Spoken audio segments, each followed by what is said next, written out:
what makes America the greatest country in the world. Soldiers, sailors, Marines, airmen. Stood up for what was right. First step in solving any problem is recognizing there is one. It's time we started talking. Pain isn't something we talk about. All we can ever do for our heroes is remember them. And they gave up two lives, the one they were living in and the one they would have lived. They gave up everything for our country, for us. Let's pray for freedom and justice. Only be a war if soldiers are willing to fight. Less than 1% of Americans serving in uniform. Some veterans not getting the timely care that they need. Good news is that in recent years we've made historic investments to boost the VA budget. What is it? Why should we care? We should care about press freedom because we were informed. In democratic societies, free, diverse, and pluralist media enable public debates and are essential checks on power. Sense. Let's discuss.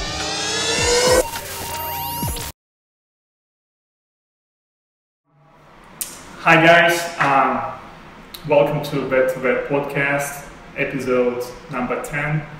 And if it's your first time listening, thanks for coming. And today's episode about DAV. Today we have a guest speaker, Thomas Wendel. He's a national area supervisor for West Coast region. And nice to have you, Thomas. Thank you for having me. Thank you. And if you don't mind, tell us a couple of words about yourself. Sure. Well, first I want to thank you for having me here today. And secondly, I'm a United States Marine Corps veteran, served in the Gulf War in 1991. Been with the DAV for 16 years. Oh my God. I started off in our Detroit office, did 12 years in our Detroit office, 1 year in our Portland, Oregon office, and now I've been out here in Los Angeles for the past 3 years. Nice. So like you said, I'm a national area supervisor, so I cover all of our offices in California, Nevada, Arizona, and Hawaii. Tell me about yourself, like about your employees. How do you feel working with DAV, or some maybe general stuff about coming to work every day from your personal perspective? Sure. I mean, coming to work every day, to work for the DAV is an honor. To do what I do on a daily basis to help our fallen heroes and our veterans, is such an honor.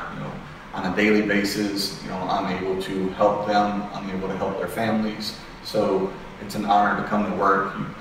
If you don't have a passion for veterans, then it's a hard job. And so you have to have that passion, and you have to be willing to come in every day and work as hard as you can for those heroes, because they don't know all the laws. They don't understand everything involved with developing a claim and what a claim is all about. So that's what we're there to do. We're there to help them. So, on a daily basis, when I see that one of my veterans was awarded something that they were trying to get, that just melts my heart.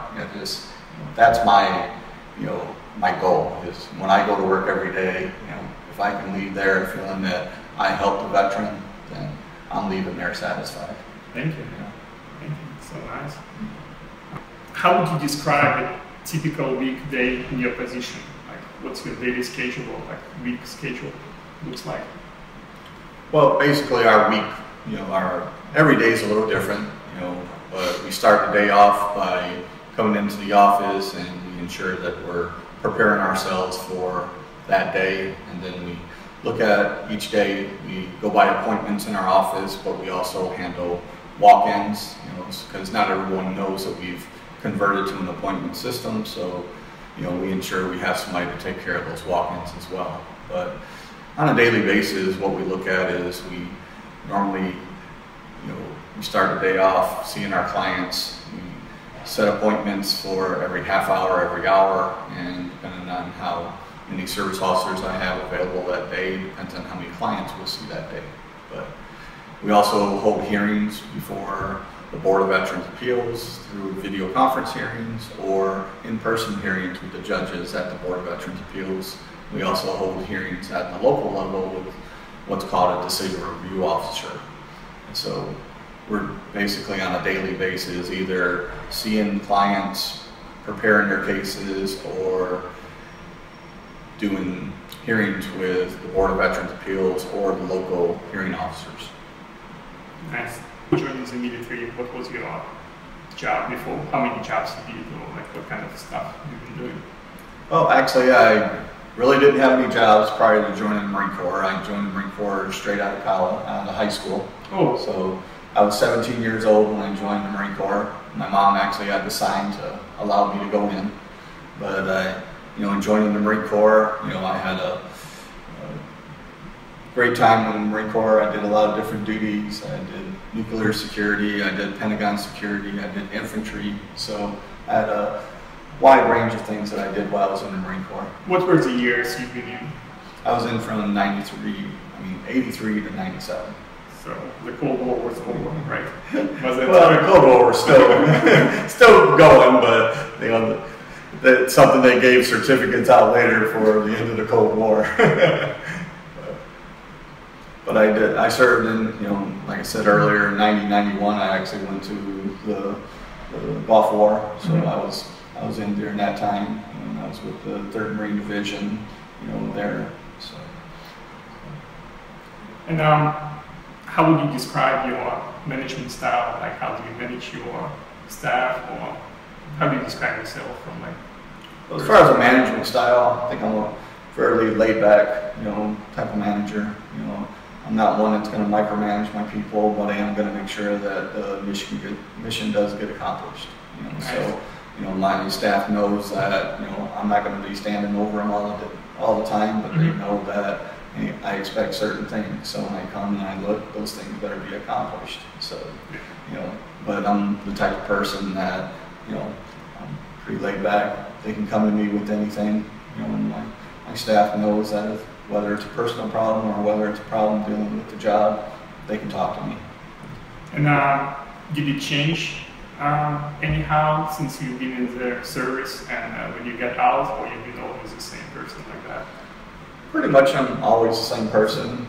There's people who say, the Marine came out of them today, so it's one of those things where, at times you got to be a little bit more forceful or, but I don't think my style changed any time from when I was in the Marine Corps to now. Yeah, just stay yourself, right? Yep, that's what I am. That's good. And I guess you report to somebody from the position you occupy right now. Who is your supervisor? Who do you report to, and how often do you report to?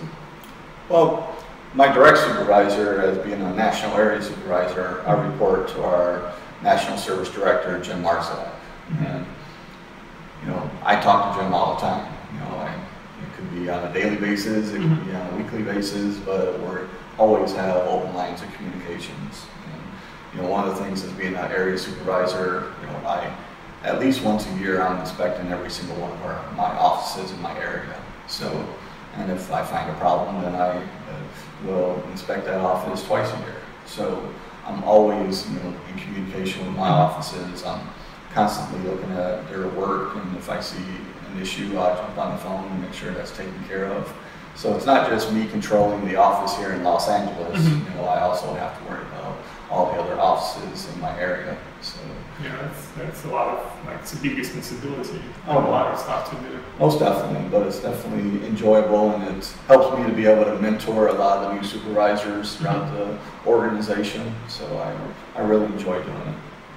It's good. Myself, I would be too anxious to have so much responsibility.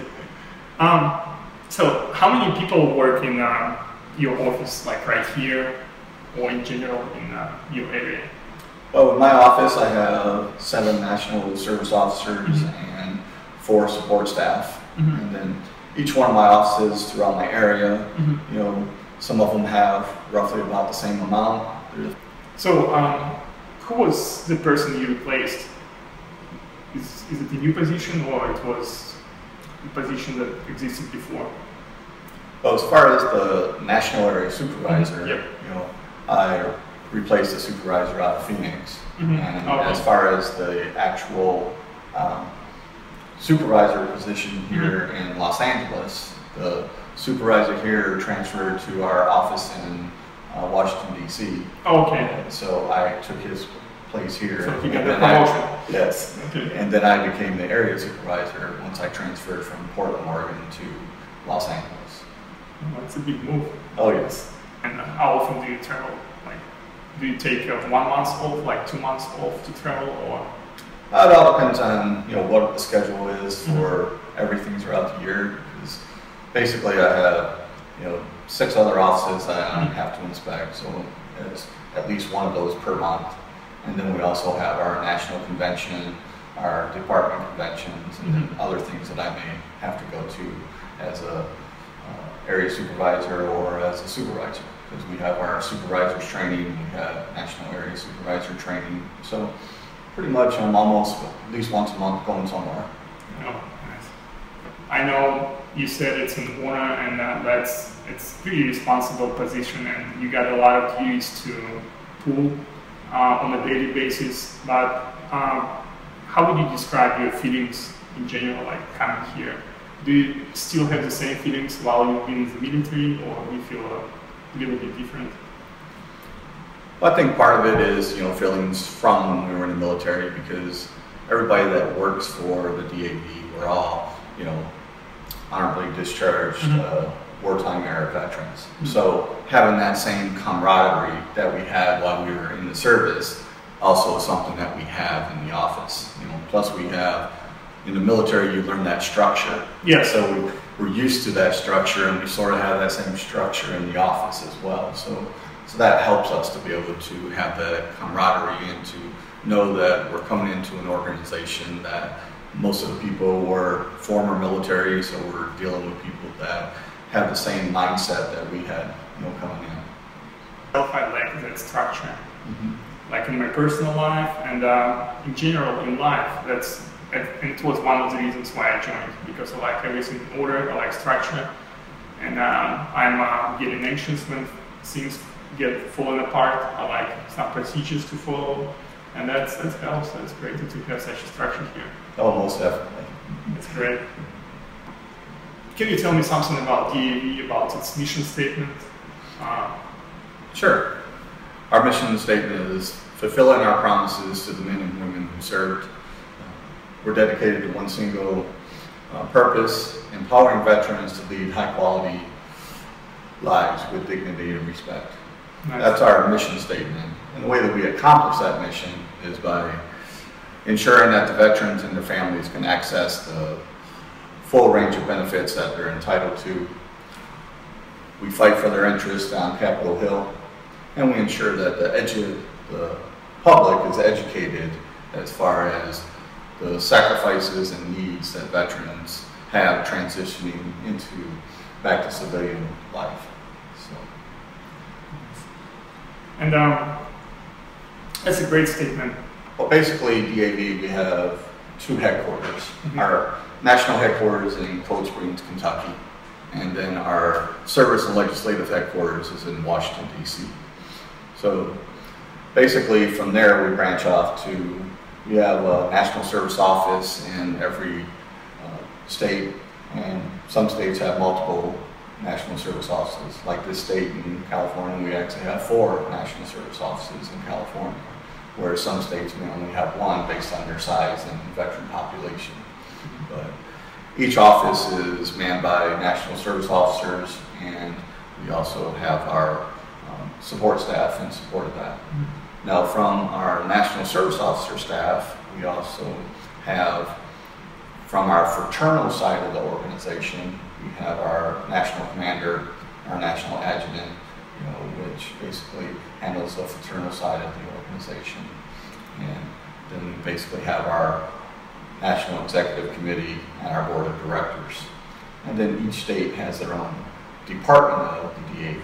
Like California, we have the Department of California DAV, and it has its own national department adjutant, and also commanders and so forth. Now, not every department has these, but most departments have department service officers and also chapter service officers, which those are service officers that we as national service officers train to actually go throughout the state and in their local chapters and their local communities to be able to assist veterans and then forward those claims to our office for inspection. So the way I understand it, so you got national commander, Yes. national adjutant who helps you. Correct. Also, you got a board of directors, right? Correct. And then going down, you got national area supervisors, who is a VSO chief, right? So chief of VSOs for selected region. Well, basically, before that, we actually have our National Service Director, Jim Marzlak. He's at our legislative service and legislative office in Washington, D.C. So he's over us as national areas. So he's pushing legislation, right? Well, that's part of it. We actually have our own legislative team in Washington, D.C. That's their main goal, is to work legislation. And so they're doing that on a daily basis. And so they're arguing things, they're giving testimony. So that happens on a daily basis with DAV. That's where the person I said that I relieved here, he actually left here and he joined our legislative team in Washington, D.C. Nice. I would like to be a part of DAV. What should I do? Like, how do I sign in? Okay. Talking about becoming a member of the DAV? Okay. Well, becoming a member of the DAV, there's different ways of doing it. You know, the easiest way is to go right onto our website, dav.org, and you can sign up as a member right on there. You can do basically $10 a month. But all of ours is, we don't have annual memberships, it all goes towards a lifetime membership. Okay. So based on your age, then it's a certain dollar amount based off of your age. So, you know, and that ranges from $140 to $250. So basically what you look at is, if you wanted to pay off the entire membership up front, then you pay that and you're done for life. Oh. So it's not like other organizations that have annual memberships, but that doesn't always go towards your life membership. So ours is strictly a life membership, and once you paid it, you're done for life. And there's the other ways that you can become a member, is you can actually go into any national service office across the country and become a member right in that office. And how do you select VSOs? If somebody one day shows up in your office and tells you, I want to be a VSO for DAV, so how does it work to become a VSO? Well, basically what you look at first off is they have to be a disabled veteran, and they also, so once they're a disabled veteran, and you don't have to have an actual, so they have to be a disabled veteran, and when they come in, basically what we do is we ask them for their resume. Then at that point, we're going to review their resume. There is no specific education requirements that you have. It's more about, you know, do you have the passion to do this type of job? Okay? You have to have a passion to serve veterans. You have to want to get out there and do that. And also with our national organization, for somebody to become a national service officer with us, you know, you have to say that you're willing to relocate anywhere in the country, because we have offices all over the country. So just because you want to work in my office in Los Angeles, I may not have any openings, but I may have an opening in Montana or something of that nature. But what happens there is I interview the person in my office. If I feel the person, you know, is a fit to be a national service officer, then I recommend them to the national organization. And at that point, they will they will look at them and set up an interview. They'll do a telephone interview, then they'll do an in-person interview. And so normally we bring the person to Washington, D.C. and we interview them there before our national staff. And at that point, if they get selected, then wherever they choose they need them to go, that's where they'll go. Yeah, it's not as easy, right? Oh yeah. It's not an easy process. No. We're very selective, you know, because, you know, not everybody's fit to do this job. Plus everybody doesn't like, you know, when we hire a new national service officer, we're going to put them through a 16-month OJT program. So what is OJT stands for? On-the-job training. Okay. So our training program is 16 months. It's, you know, it's second to none through the VSO programs.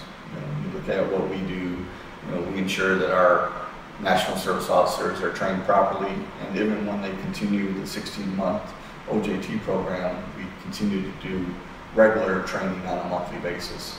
So I would say it's a commitment. Oh, it definitely is. It's a life commitment. Correct. We're not looking for somebody that wants a job. We're looking for somebody that wants a career. Yeah. No short terms.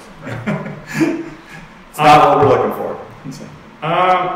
So, can you compare DAV to another VSO organizations? Can you to the same size, same structure? And the second part of the question would be, what makes DAV unique compared to those organizations? Okay.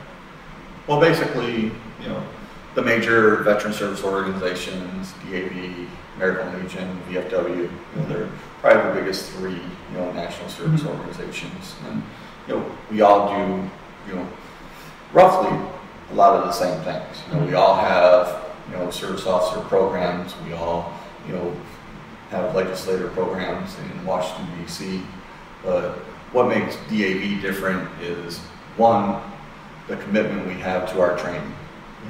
We're going to make sure that our national service officers are the most highly trained national service officers out there. So when we do our training, we ensure that our people are up to date on every change in law that's happening. So when there's a change in law, our legislative people get that to our director in D.C. and he publishes that out to everyone out in the field so that we make sure that everyone has that knowledge. And then once it hits my office, then I make sure that my people are all trained on that so that they understand the new law that just went into place.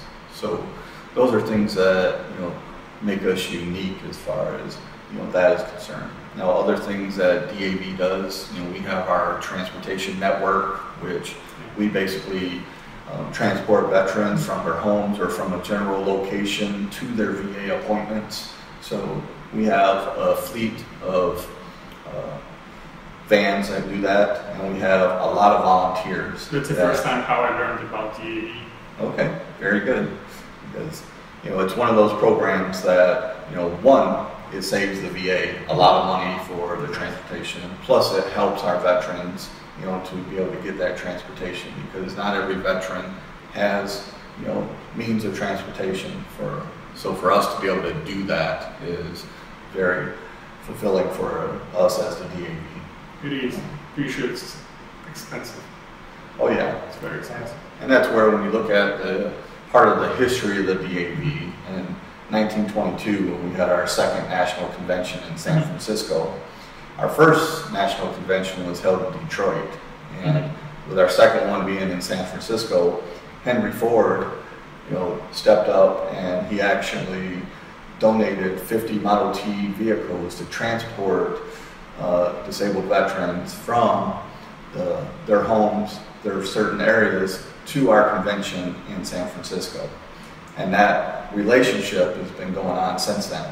Because right now, most of the, all of the vehicles that you see in our transportation network are all Ford vehicles.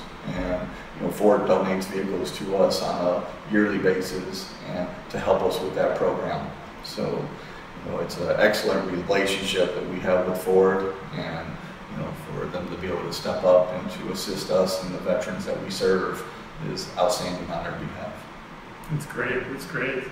And other things that make us, unique is, DAV, we have a disaster relief program. So last year when we had the wildfires here in Northern California, there was a lot of veterans that were burned out of their homes. And, DAV stepped up and we went out there and we gave vouchers for, either $500 or $1,000. It's not a lot of money, but it basically is helping them to get, food, shelter, and clothing, when they had nothing. It's good enough to start with, right? Most definitely. So, the Red Cross is one of the first ones out there, and we're shortly behind them to make sure that we're out there helping veterans. The other program that DAV has is our employment department, and they went into effect in 2014, and they joined forces with Recruit Military. And what they do is basically find employers that are looking to hire veterans. So we help veterans that are transitioning out, or those that have just recently got out, and even those that have been out for a while, to come to these job fairs and be able to meet with employers that are actually looking at hiring veterans. What you look at as far as DAV, we set up the job fairs or career fairs, and we bring them out and we marry them up with employers that are looking to hire veterans. But then we also have, through Recruit Military, a complete database across the country that they can resource and use that as a means of finding employment. Then recently we started doing online job fairs, and that was one of our more recent things. And so we're having good success with the online. It's basically almost like what we're doing right here, a podcast, and they're actually doing it online. What's the website? What's the website for that? It's DAVjobs.org. Okay. Cool. Yep. So yeah, those are a few things that make DAV unique as far as in the veterans community. Great. Well, sounds like you're doing a lot. Correct. And one of the other things that DAV has is we have our transition service officers. And our transition service officers are actually ones that when VA is, not VA, but DOD has the person that they're making go through the TAP class prior to getting out. What is that? That's a transition class that they have to go to. Oh, yeah. Basically tell them about benefits and things that they have when they get out. In the Army, they call it ACAP right now. Okay. So when we actually have transition service officers at all the major bases across the country, and they participate in that brief, or they're next door after that brief is over. Then that service member can come over and see them with their service treatment records, and we can go over their service treatment records with them and describe to them what they should be filing their claims for when they get out, and going over that record with them. And there may be times where a service member may have gotten treatment off base, and that record never got associated with their service treatment records. So that's where we try to educate them and make sure that they understand before you get out, make sure you get those records and associate those records with your service treatment records. So those are some of the other things that we do as far as the DAV is concerned. It's a lot. I would say like each of those subjects can be different podcasts. That's a lot, but I'm glad I'm actually thrilled so many things, and myself, as I said, the first time I encountered DAVs by seeing the vans, white vans with DAV sign, and that's pretty much it. That was my first time when I saw somebody from DAV, and I figured out it was an organization that is helping vets. And like right now, thanks to you, I know much more about DAV, and I hope everybody else on the camera. Well, I hope they do as well. You mentioned you got to see us by using seeing our transportation vans. Yes. Another van that we have is what's called our mobile service office. I actually have some of my people out on a mobile service office in the Reno area right now, and basically we have a fleet of mobile service offices that go across the country to actually go into the rural areas where veterans are and actually do claims with them out there. And so, because not everybody can always get to the big city, not everyone wants to come into the big city and go to the VA, so we go out to them. We take our mobile service offices and we man those with national service officers, and we actually do claims right there. Yeah, that's great. I would say that could be a separate podcast, like for internally for DAV to do, to give somebody a camera on the van and just knock on the door, say hello, and see where it goes. Oh yes, definitely. Our mobile service offices are they're definitely something that we enjoy. Me as a service officer, I always like going out on the mobile service offices to be able to see clients out in their communities versus just right there in our office. So it's nice to get out into the community, and we actually work with our DAV chapters and departments across the country, and we get a lot of assistance from them. And also brings that veteran and that chapter, together so that the local veteran can see that they have some local resources from the DAV and what that DAV chapter can do for them and what they can do for that chapter. Yeah. And myself, I find that's a great idea, especially I guess some vets, because of anxious depression, PTSD, driving to LA can make them feel crazy, especially on a highway. Oh yes. So it's much more easier to see somebody in the village or in the small town where they know everything, they know everybody. That's great. Yeah, most definitely. A lot of people don't like driving, here in LA, especially, so the traffic is so bad. It's my kids. But yeah, that's definitely something that we'd like to get out there and be able to, support them and do those things in their communities. Nice. Do you know a couple of things that DAV would have to work to improve, or a couple of things you would like to improve in DAV?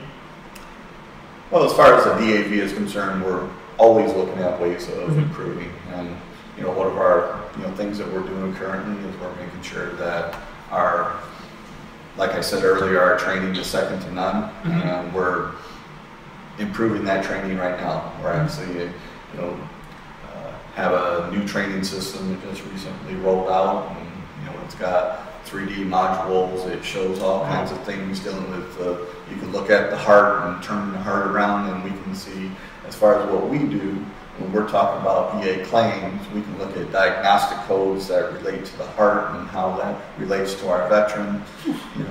So yes, and that's going to change the way that we as National Service Officers, do what we do. It's going to improve what we're doing, a lot. So. That program is something that DAV has been working on, and we rolled out our first phase of it recently, and it's going really well. And so we're always looking at ways to improve ourselves.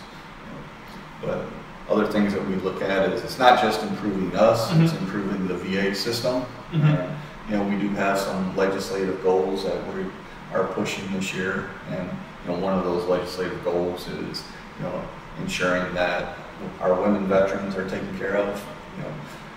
Making sure that the programs that the VA has are good for our women, and making sure that there's enough programs and services for them, because right now they're a growing population within the veterans community. So it's something that we need to ensure that we're taking care of. Other things within the VA is, as you know, the VA healthcare system is, there's lots of talk about the VA healthcare system and how it works, and they're talking about wanting to privatize it and things of that nature. Well, our mission as far as DAV is concerned, we believe that the VA should be the one that's taking care of our veterans. It shouldn't be a private sector that's doing that. But we believe that the VA, as far as PTSD, orthopedic things, they're top notch when it comes to those things. So they know veterans, they know how to handle those experiences and those things that the veterans are dealing with. So we don't want to see the healthcare system get privatized. We want to see the VA get improved. So I'm on the same page. Okay, good. Then other things that we look at is this thing called the Caregivers Program. And with the Caregivers Program, basically, if you're a post 9/11 caregiver, then basically there's a lot more resources, there's a lot more funding, there's a lot more things that they get. Whereas a caregiver for a veteran of the World War II or Vietnam era, they don't get the same benefits. So we believe that that's unfair, and that those veterans, should be getting the same benefits, and their dependents should get those same benefits. The other thing that we look at is right now, as far as the revamping the appeal system within the VA system. Right now, the VA system, their appeals is really backlogged. We're looking at ways of improving that.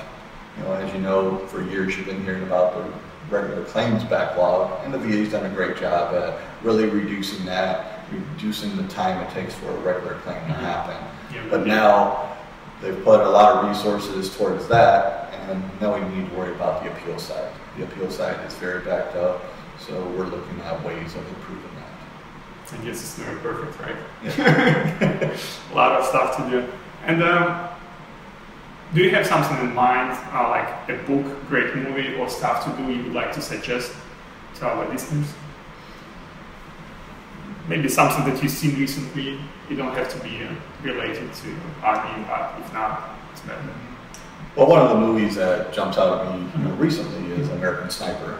It really helps us to understand a little bit more about PTSD, how it affects our veterans, and it brings home a good story about that. So it's something that I think a lot of veterans can relate to when they see that movie, and how PTSD affects you once you return. It is. That's a great movie. One of the key things, in that movie that I saw was, basically when he was driving and he was watching what was going on around him and remembering, as he was driving, how there was, always being on high alert, and so a lot of our veterans, when I talk to them from returning, that's something that they, realize is just driving on a daily basis causes a form of PTSD, because the fact that they're always looking, they're on high alert, they're trying to see is there an IED or something right there. So that's something that really comes across. What I feel is just like being on high alert, not just because you're looking for a IEDs or something else, it just drains you. Like energy just goes out. Oh yes. You don't want anybody to stand behind you and just want to control like whatever is going on, but you can't. Right. Especially in cities like LA or like big cities, you can't. Right. Too much distraction. Oh yes. And that's something that we see, all the time when I have a client sitting in my office and I'm talking to them about PTSD. What you're voicing there, I hear every day. Yeah. Hey guys, to wrap up, we would like to finish our podcast with a quote or like word of wisdom from General George Patton. Victory is a very powerful word. General George Patton once advised, accept the challenges so that you can feel the exhilaration of victory. Thank you. That's it. That's it, folks. Thanks for listening. Come back often and feel free to subscribe to our iTunes, YouTube, Twitter, and Facebook. All links are in the podcast notes.